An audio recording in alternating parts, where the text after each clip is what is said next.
From the Mapleview Animal Hospital studios, this is the WHTC Morning News with Gary Stevens and Peg McNichol on 99.7, 1450 WHTC and WHTC.com. And welcome back to the WHTC Morning News for this Friday, August 14th. Friday mornings, we spotlight local governments in a segment we call City Hall Chatter. Second Friday of the month, we spotlight the city of Holland with either Mayor Nathan Box or one of his council members. And today we have 6th Ward Councilman Dave Hoekstra joining us via the Zoom connection. Dave, welcome back to WHTC. Good morning, Gary. It's good to be with you. Glad to have you with us. And let's talk first about the message that we heard just before we began this segment. It's from the U.S. Census Bureau in trying to get people to fill out the census. And it's been almost uniform that public figures general saying, hey, fill out the census, and there's only about 6 weeks left to go on that.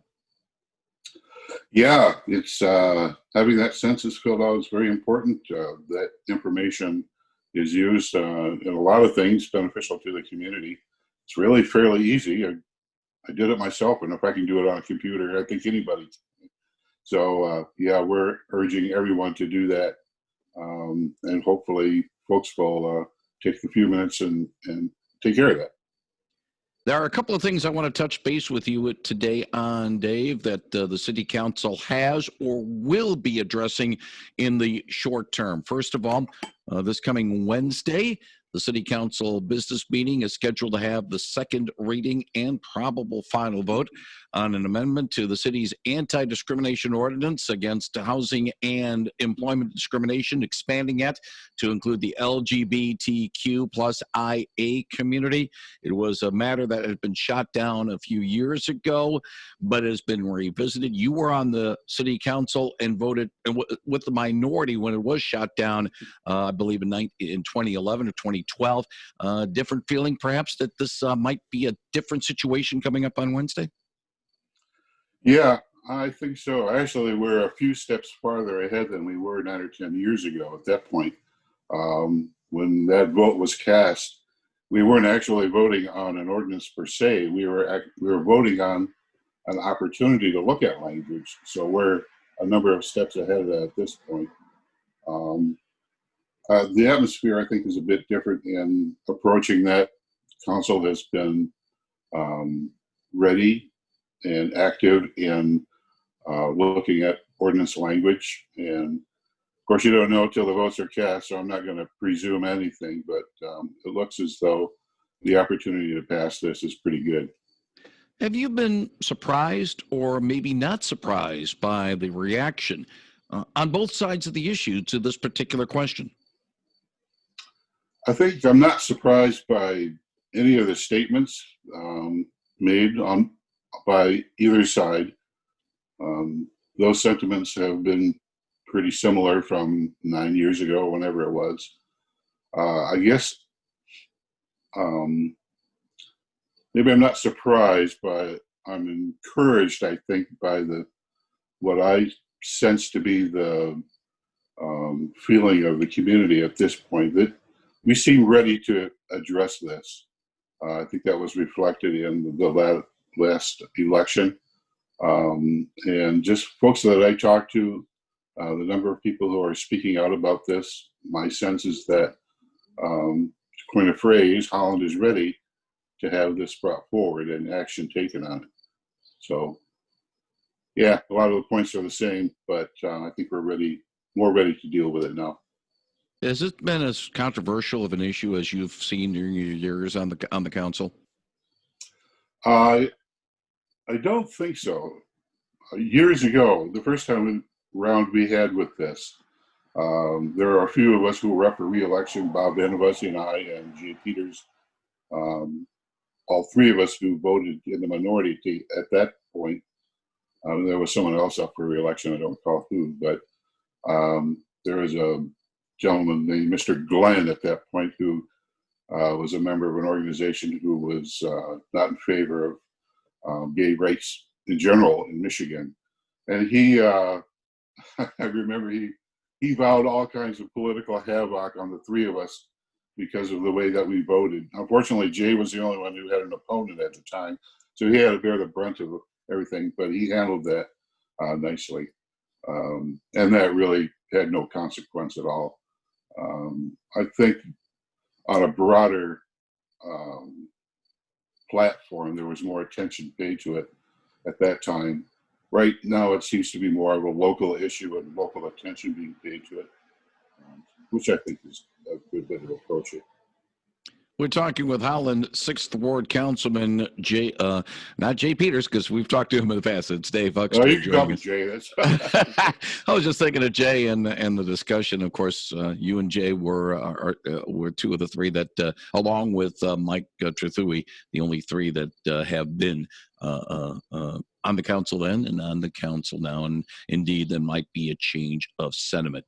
This past Wednesday on the city council work study agenda, it looked to me as if a topic that was broached was indeed dealing with affordable housing and Holland Next. Tell us a little bit about what that particular aspect was, and have the ball been moved forward a little bit in the effort to try to get more affordable housing in the city of Holland? Yeah, that continues to be an ongoing concern, certainly of council, and I think of the community as well. What we heard were not necessarily a lot of specifics in terms of what projects are ready to go. We did hear that there are several projects in the works, and we'll probably be hearing more about that in the fairly near future specifically. But it seems, generally speaking, it seems as though the ball is moving. It always moves more slowly than we wish, just because that's the nature of how that stuff works. But there are projects locally, as we know, that are being built that are going to fill a lot of the need. And of course, there's still room to go. But the good news is that progress is being made, and that's the report that we heard on Wednesday. What other things, and I'm going to throw a sort of an open-ended question to you, Jay. What things are maybe flying under the proverbial radar that has not really gotten, or maybe been overshadowed, perhaps by the anti-discrimination ordinance debate, or perhaps the housing issue, that perhaps should be a little bit more in the conscience of the Holland community that City Council is trying to tackle? Well, it's progress is something that we all look forward to, I guess. And in the best of times, we do talk about that. We look at things, and progress is made. With COVID and the nature of life as it is right now, that has been overshadowed. But it's important to know that progress is still being made. You look around town, there are projects that are being worked on. We still have the waterfront development downtown that had a lot of attention paid to it in the past, and it might seem as though that's kind of on the back burner, and who knows where that's gone, but that's still there, and it's still to be dealt with in greater depth and detail. But I think it's important to remember that, you know, even given the current circumstances, life goes on, and change is an ever-present element of life. So, you know, even though things don't appear as though we're paying a lot of attention to it, there are discussions, and hopefully we can even focus a lot more on that stuff as things get better. We'll be hopeful. One other thing, and then I'll let you go, Dave Hoekstra, is the fact you talked about the waterfront development. When we chatted earlier this week with Dave Coster, the general manager of the Holland BPW, who was talking not only about the digester that's being built or will be built at the water treatment plant, but also talking about the DeYoung plant and its future. And city and the BPW's got to make some decisions maybe soon on that matter. What have you heard? What has council heard on the particular matter right now? Well, specifically, I haven't heard a lot. I know that there are discussions going on about possibilities and so forth. and the BPW does have some vested interest, obviously, in that building and needs to deal with a lot of that. But as I'm sure you recall, James DeYoung plant was looked at in the context of a much larger area, much larger consideration of the northern downtown area.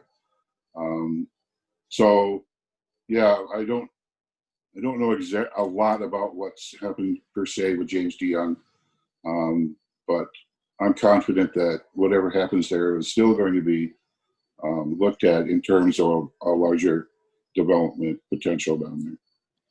He is the. We got good. Sorry, I had to hit the wrong button there. I do that too. Yeah, I'm just trying to get used to some of this, shall we say, newfangled technology as we go along. That's what us seasoned folks deal with every day. Yes, right? so you've heard my words, a few things here there as well.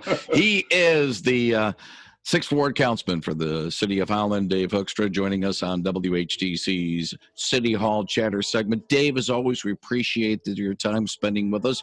Wish you and your family well over the upcoming few weeks or so. We look forward to chatting with you again soon. Always a pleasure, Gary. Stay safe. Thank you very much. That is Dave Hoekstra, the Holland City Councilman on City Hall Chatter on 99.7 and 1450 WHTC.